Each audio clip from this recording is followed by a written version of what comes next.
నిజామాబాద్ పార్లమెంటుకు పూర్తిగా 17 సార్లు ఎన్నికలు జరిగాయి. ఈసారి ఎన్నికలు జరిగితే 18 సార్లు ఎన్నికలు జరిగాయి. ఈసారి ఎవరు అభ్యర్థిగా గెలుస్తారనేది ఉత్కంఠగా నెలకొంది. పూర్తిగా నిజామాబాద్ పార్లమెంటుకు అత్యధికంగా కాంగ్రెస్ పార్టీ గెలుచుకున్న అంశాన్ని మనం చూసుకోవచ్చు. మొట్టమొదటిసారిగా నిజామాబాద్లో 1952లో ఎన్నికలు జరిగాయి. 1952 నుంచి 57 వరకు హెచ్సి హెడా ఎన్నికయ్యారు. దీనికి సంబంధించి కాంగ్రెస్ పార్టీకి సంబంధించిన నాయకుడిగా ఆయన ఎన్నికయ్యారు. దాని తర్వాత 1957లో మరోసారి ఎన్నికలే అప్పుడు కూడా హెచ్సి హెడా ఎన్నికయ్యారు. అంటే మొత్తంగా 1952, 1957, 1962 మూడు పర్యాయాలు కూడా కాంగ్రెస్ పార్టీకి సంబంధించిన నేత, మహారాష్ట్రకు సంబంధించిన నాయకుడు ఈయన. అయితే ఈ ప్రాంతానికి నిజామాబాద్ నుండి పోటీ చేయడం, ఆయన గెలుపొందడం, జాతీయ రాజకీయాల్లో కీలక పాత్ర పోషించడం, హైదరాబాద్లో సెటిల్ అయ్యాడు కూడా. మూడు పర్యాయాలు కంటిన్యూగా గెలుపొందడం. దాని తర్వాత 1967లో ఎం నారాయణ రెడ్డి స్వతంత్ర అభ్యర్థిగా నిజామాబాద్ నుండి స్వతంత్ర అభ్యర్థిగా గెలుపొందారు. అయితే మొత్తంగా నిజామాబాద్ పార్లమెంట్ ఎన్నికల చరిత్రలోనే స్వతంత్ర అభ్యర్థి ఎం నారాయణ రెడ్డి గెలుపొందడం చరిత్ర సృష్టించారని చెప్పొచ్చు. మరోవైపు 1971లో 1977లో 1980లో కంటిన్యూ మునుగంటి ఎం రామ్ గోపాల్ రెడ్డి కాంగ్రెస్ పార్టీ నుంచి గెలుపొందారు. కాంగ్రెస్ పార్టీకి నిజామాబాద్ పార్లమెంటు వెన్నుముకగా ఉందని చెప్పవచ్చు. దాని తర్వాత 1984లో 1989లో తాండూరి బాలగౌడ్ కాంగ్రెస్ పార్టీ నుంచి గెలుపొందారు. ఆయన కామారెడ్డి ఉమ్మడి నిజామాబాద్ జిల్లాకు సంబంధించిన రింగంపేటకి సంబంధించి ఆ ప్రాంతానికి సంబంధించిన కామారెడ్డి ప్రాంతానికి సంబంధించిన వ్యక్తి కావడం, పూర్తిగా జాతీయ రాజకీయాల్లో కూడా కీలక పాత్ర పోషించారు. దాని తర్వాత జరిగిన ఎన్నికల్లో 1991లో కేశపల్లి గంగారెడ్డి తెలుగుదేశం పార్టీ నుంచి గెలుపొందారు.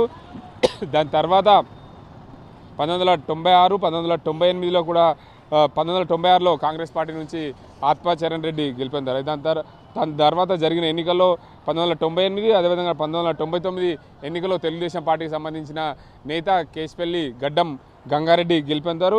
పూర్తిగా తెలంగాణ రాష్ట్రం ఏర్పడక ముందు మదియాస్కి 2 పర్యాయాలు కూడా గెలుపొందారు. 2004, 2009 ఎన్నికల్లో కాంగ్రెస్ పార్టీకి సంబంధించిన నేత మదియాస్కి గౌడ్ కూడా గెలుపొందారు. మరోవైపు తెలంగాణ రాష్ట్రం ఏర్పడ్డ తర్వాత తొలిసారిగా ఉద్యమ పార్టీగా ఉన్న టీఆర్ఎస్ పార్టీకి సంబంధించిన మాజీ సీఎం కూతురు కల్వకుంట్ల కవిత గెలుపొందారు. దాని తర్వాత జరిగిన ఎన్నికల్లో 2019 ఎన్నికల్లో బీజేపీ పార్టీ సంబంధించిన నేత ప్రస్తుత సిట్టింగ్ ఎంపీ ధర్మపురి అరవింద్ గెలుపొందారు. మొత్తానికి చూసుకుంటే నిజామాబాద్ పార్లమెంటుకు 17 సార్లు ఎన్నికలు జరిగినప్పుడు పూర్తి స్థాయిలో 14 సార్లు కాంగ్రెస్ పార్టీకి సంబంధించిన నేతలు గెలుపొందడం, దాని తర్వాత ఒకసారి ఇండిపెండెంట్ సంబంధించిన అభ్యర్థి గెలుపొందడం కూడా దీనికి అందరికి సంబంధించి ప్రాధాన్యత సంతరించుకుందని చెప్పొచ్చు.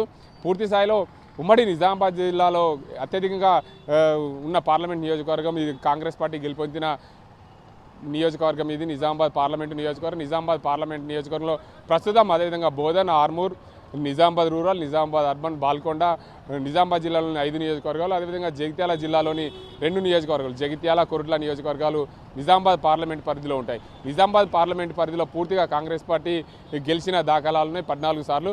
మొత్తంగా 17 సార్లు ఎన్నికలు జరిగినప్పుడు ఒకసారి ఇప్పుడు సిట్టింగ్ ఎంపీగా కొనసాగుతున్న బీజేపీకి సంబంధించిన అరవింద్ ఎన్నికయ్యారు. ఒకసారి టీఆర్ఎస్ పార్టీకి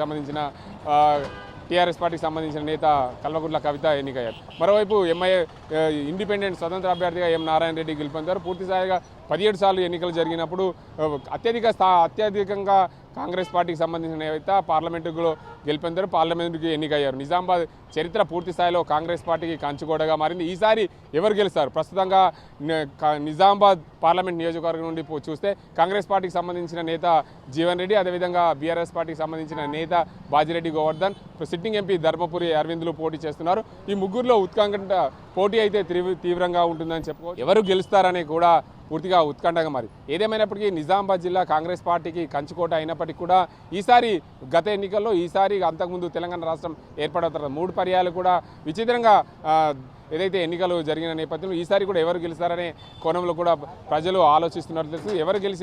ఎవరు గెలుస్తారనే కూడా ఉత్కంఠ నెలకొందనే చెప్పవచ్చు. ఇది ఇక్కడ పరిస్థితి. కెమెరా పర్సన్ అజీంతో గంగారెడ్డి, RTV నిజామాబాద్.